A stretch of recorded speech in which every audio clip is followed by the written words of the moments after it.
അതിന് വ്യത്യാസമാണ്. ഇപ്പം നമ്മൾ മലയാളി ഇങ്ങനെ മതത്തിൻ്റെ പേരിൽ മറ്റുള്ളതിൻ്റെ പേരിൽ ഇങ്ങനെ കൂട്ടിപ്പിടിക്കാൻ ശ്രമിക്കുന്ന സമയത്തും മലയാളി കണ്ണുനീരിൻ്റെ മുമ്പിൽ പുറത്ത് ചാടും. ഇപ്പം നമ്മൾ കർണാടകയിലേക്ക് നടക്കുന്ന നമ്മൾ അർജുൻ്റെ സംഭവത്തിന് നൊന്ത് പ്രാർത്ഥിക്കുകയാണ് മലയാളി. അതുപോലെ തന്നെ ഭരണ പ്രതിപക്ഷ അംഗങ്ങളെല്ലാം അതിനുവേണ്ടി ശ്രമിച്ചു കൊണ്ടിരിക്കുകയാണ്.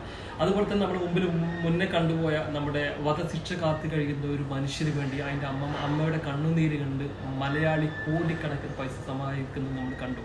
അതുപോലെ തന്നെ കൊറോണ സമയത്ത് മറ്റുള്ളവന് വേണ്ടി ഭക്ഷണം എത്തിക്കാൻ ഓടുന്ന മലയാളികളെ നമ്മൾ കണ്ടു.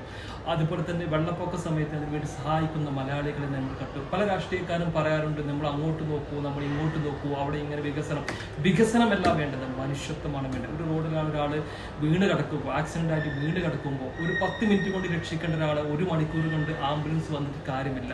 ആദ്യം എങ്ങോട്ട് നോക്കണം, നമ്മൾ കേരളത്തിലേക്ക് നോക്കണം. കേരളത്തിലേക്ക് നോക്കി അവിടെ കാണാം നമുക്ക് മനുഷ്യത്വം എന്ന് പറയുന്ന സാധനം നമുക്ക് കാണാം. അതുകൊണ്ട് തന്നെ മലയാളി